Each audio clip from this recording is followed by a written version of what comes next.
Assalamualaikum and hi. We are from Group 9 and this presentation will focus on ethics in social media. Before we start our presentation, I will introduce to you guys my team members. We have Nur Nadira, Siti Nur Ainusina, Nur Raudah, Nur Liana, Nurul Huda, and lastly, me, Nurul Anis. Hi, my name is Nurul Anis and my metric number is 301007. Now, our analysis focus on the ethical challenge posed by social media misuse between 2023 and 2025. The report is structured around two critical issues, which are first is cyberbullying in Malaysia for local issue and the second one is political misinformation for international issue. Both of these problems fundamentally breach core ethical principles, particularly respect, honesty, and empathy. To examine this breach, we utilize 5 key ethical frameworks, which are deontology, virtue ethics, utilitarianism, justice theory, and consequentialism. Okay, now we move to issue summary. The first issue is the devastating reality of cyberbullying in Malaysia. Defined as persistent digital intimidation, it often manifests as denigration, which is the spreading of damaging lies, and flaming, which is the use of aggressive and abusive language. The severe consequences are tragically highlighted by the case of social media personality Aisha, who died in July 2024 following intense online harassment. Ethically, cyberbullying is wrong under deontology because it violates the duty to respect human dignity, and under utilitarianism because it is consistently creates more suffering than happiness. Turning to the international landscape, we address political misinformation which use manipulated information like highly realistic deepfake video to influence public opinion and voting decision. A prime example is the spread of a deepfake video of US President Joe Biden during the 2024 election, linked to the foreigner effort to destabilize the democratic process. This is analyzed as an ethical failure under justice theory, as it denies voters fair access to true information. Furthermore, consequentialism dictates it is unethical because the harm, such as political instability and loss of public trust, vastly outweigh any claim of free expression. Assalamualaikum and hi, my name is Nurul Huda binti Jamian. My metric number is 301005. Today, I will talk about ethical analysis of local issues, which is cyberbullying. Cyberbullying on social media happens when someone uses digital platform to intimidate, embarrass, or hurt others. It can occur anytime, making the impact continuous. Apps like TikTok, Instagram, Facebook, and Twitter are often used for harmful acts, such as denigration, where false information is spread to damage a person's reputation, and flaming, which involves aggressive and abusive comments means to provoke the victim. In Malaysia, cyberbullying is a serious issue. The Malaysian Communications and Multimedia Commission (MCMC) recorded 8,399 cases between January to November 2024, or 27 cases per day in 2024, showing how common this accident have become.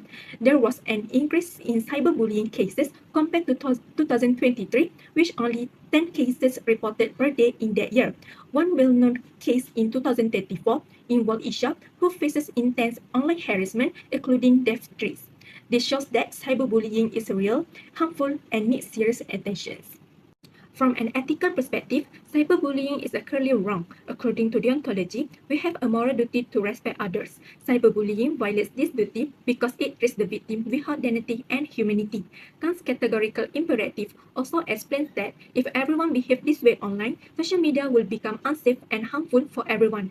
Even if the bully claims it is just a joke, the action is still unethical because it disrespects basic human rights. Next, from the viewpoint of virtue ethics, cyberbullying reflects negative character traits such as cruelty, disrespect, and a lack of empathy. It goes against important virtues like kindness, compassion, and honesty. When people engage in cyberbullying, it damages trust and destroys harmony within the online community.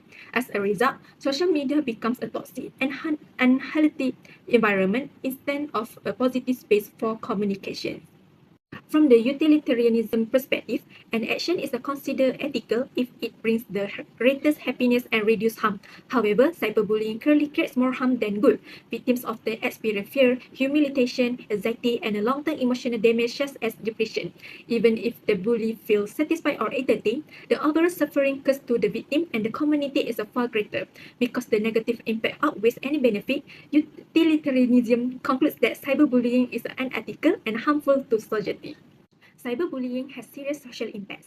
It affects mental health by increasing anxiety, depression, and emotional stress among victims, which contributes to wider public mental health problems. It also causes long-lasting reputation damage, affecting opportunities in education, jobs, and personal relationships. Besides that, cyberbullying creates an online fear culture where people are afraid to express their opinions. This makes social media less safe and discourage healthy participation in the online community. That's all for me. Thank you.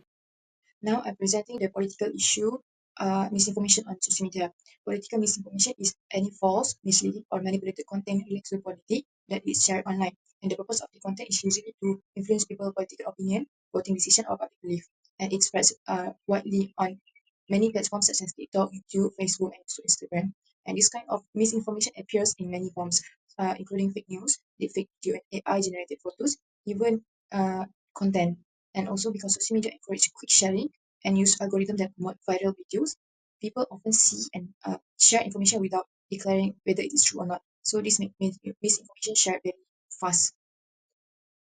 Example that we can share is what happened during 2024 at US election. Deepfake videos of President Joe Biden went viral on TikTok, and video looked very real, and many people believe that even though it was completely false. The situation became worse when foreign accounts were also involved in voting. This shows how dangerous political misinformation can be. False information spread faster than the truth, and once people believe it, it becomes very difficult to correct. That's why understanding the issue is important. It's to protect democracy and public trust. Assalamualaikum and hi. My name is Nur Nadira binti Azman 298027. Okay, refer to this slide comparison between local and international ethical issues. Cyberbullying versus political misinformation.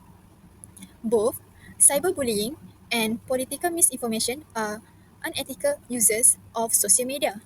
However, cyberbullying mainly affect individuals by causing emotional and psychological harm, while political misinformation affects society by misleading the public and weakening democracy. Although both violate ethical principles, the scale of harm is different, which means different ethical responses are needed. Therefore, ethical responsibility is crucial when using social media. Hello, my name is Siti Norainusina binti Khairul Azhar and my matrix number is 300524. So today, I'll be talking about ethical solution for social media in Malaysia. We will look at corporate, government and personal approaches to create a safer and more responsible online environment. The aim is to minimize harmful content and make users feel protected. Okay, so first, let's talk about the companies. As we all know that social media platforms like YouTube, TikTok, Facebook use algorithm to decide what users see. So this algorithm can accidentally spread cyberbullying or misinformation.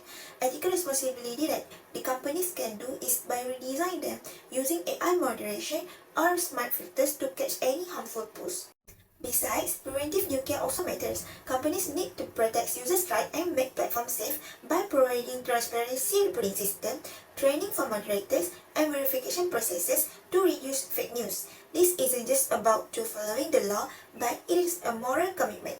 Next, the regulators can set any rules and penalties to keep companies accountable. Laws like Communication and Multimedia Act 1998 and PDPA 2010 make sure social media platforms protect user privacy and limit any harmful content. Retributive justice also ensure that violations have real consequences like fines or service suspensions. Besides, regulators can also balance freedom of expression with societal safety, like using environmental ethics to carefully manage resources. In Malaysia, campaigns such as Klik Dengan Bijak teach users responsible online behavior.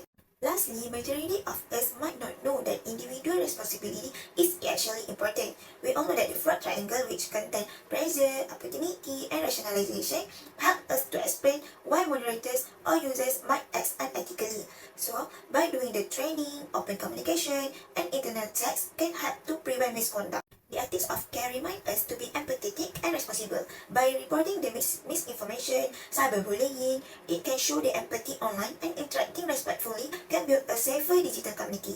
Hi, my name is Norliana Shafika and my matric number is 301000 and I'll be presenting for the conclusion and ethical lesson part. So, to conclude, both cyberbullying and political misinformation arise from the misuse of social media and the failure to uphold basic ethical values like respect and honesty.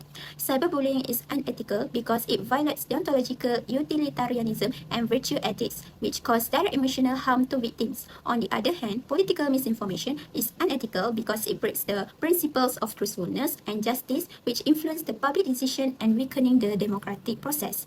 While cyberbullying primarily harms individuals, political misinformation causes systemic harm, affecting society and democratic system. Solving this issue requires collective commitment, especially from the Malaysian tech firms, governments, and individuals. Let's move to the ethical lesson. The first key lesson from the local issues of cyberbullying is the importance of respecting human dignity in online interactions. Cyberbullying is fundamentally unethical because it degrades and intimidates individuals. Our actions online must align with the deontological ethic, which treat everyone with respect regardless of the consequences. Secondly, we must always remember that digital actions have real-world consequences. Online harassment is not limited to the virtual world, as seen in the case of Asia.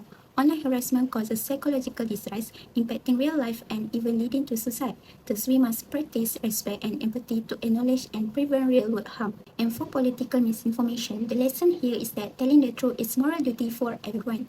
When fake news, deepfake videos, and manipulated content spread, they intentionally mislead voters. Safeguarding the truth is a moral duty not just for journalists but for every citizen sharing content.